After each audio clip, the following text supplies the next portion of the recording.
Okay, guys. So I decided to, for the first time on Diary of a Coach, I'm shooting part 2 of an episode because this subject matter is very deep and is very dear. I want to make an appeal.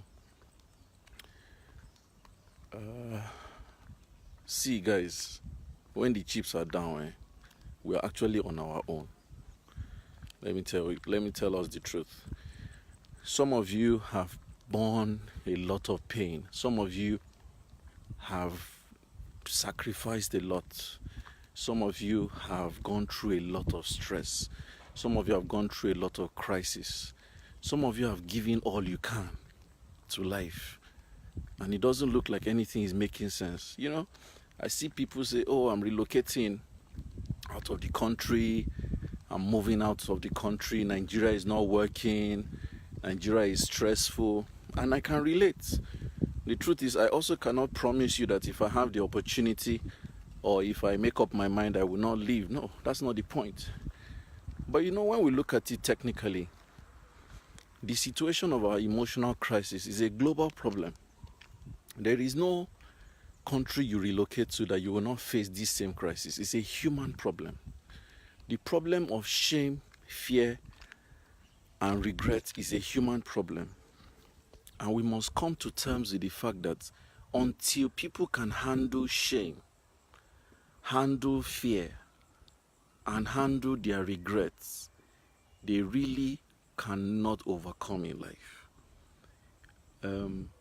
Let's talk about Tiger Woods, for instance. Tiger Woods was shamed. He had his fears. I remember in one of his interviews, he said he was hoping to come back to the top of golfing, but he had fears whether he would ever make it. When his back was giving him problems, when he had to go through several surgeries, when his in-laws, his wife was shaming him, he had fears, would I ever bounce back? Of course, we all know his shame was global. Everybody castigated him. Oh, he's a cheat. Oh, he's a substance use abuser. Oh, he's a shame. Oh, this, oh, that. And I'm so sure he regretted a lot of things he's done. I'm telling you, I'm very sure about that. When we look back at, is it Bill Cassin now? What's his name?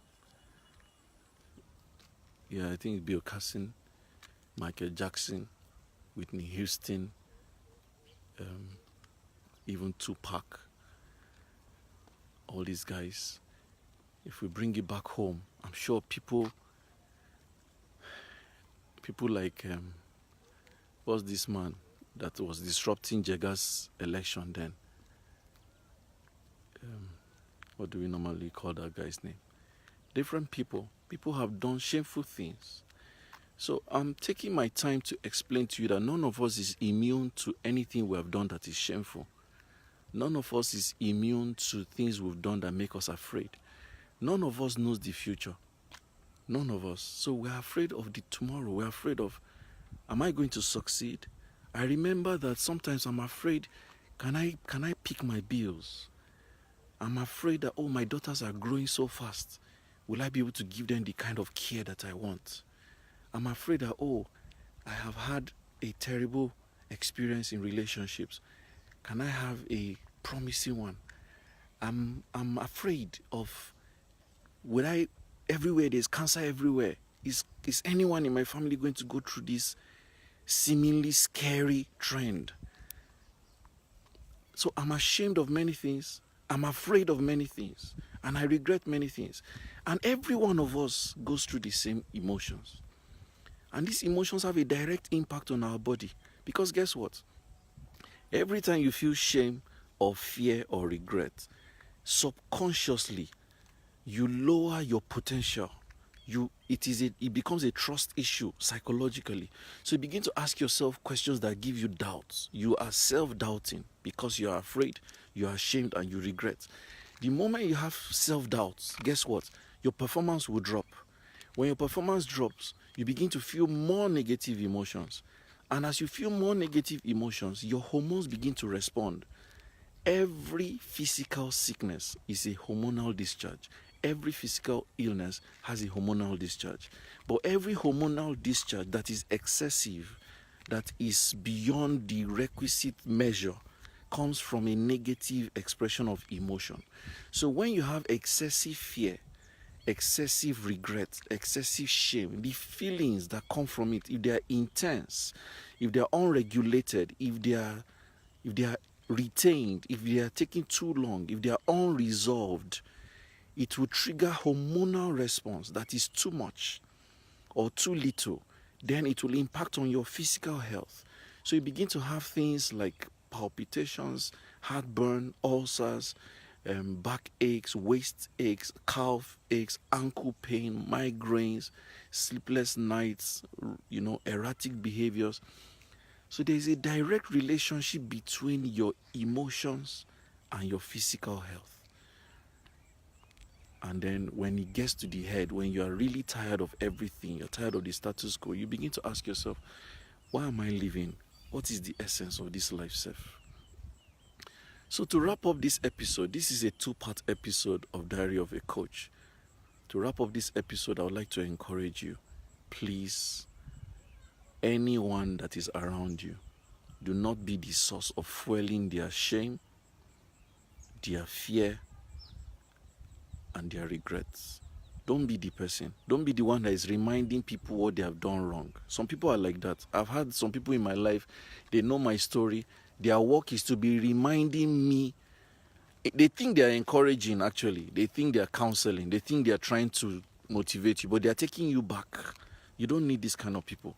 People who are taking you back to your pain, taking you back to your fear, taking you back to your regrets. No, you don't need this kind of people. So I charge you and I encourage you, please be a source of power, a source of empowerment. Don't permit yourself to crack. Don't permit yourself to live in fear, in shame, in regret. Ask yourself questions like, what must I do differently? What should I be doing from now moving forward to rewrite my history? You cannot change the past. You can only change it by doing it forward. And doing it forward means beginning to change the script, doing things differently that makes the past go into oblivion, goes into obscurity. And people can say, oh, he was this, but now he is this. Then you were old, now you are new. You cannot change the past, but you can undo it by rewriting the script.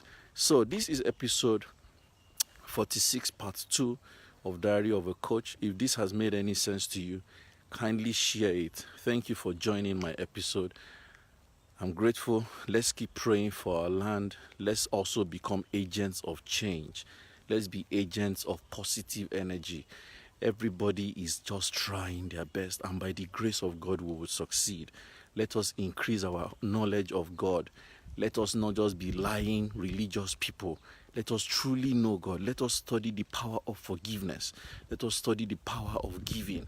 Let's study the power of letting go. Let's study the power of positive thinking. These are the recipes for greatness. And these are the ways that we can fight this surge, this scourge of suicide and depression that has ravaged our land.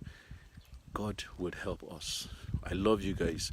Please join Diary of a Coach every morning at 8:30, between 8:30 and 9:30. You will catch me online for Diary of a Coach. If this has made any sense to you, please share it. Tell more people to join this series.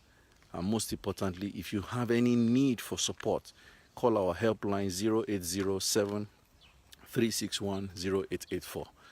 0807 361 0884. Thank you and God bless you.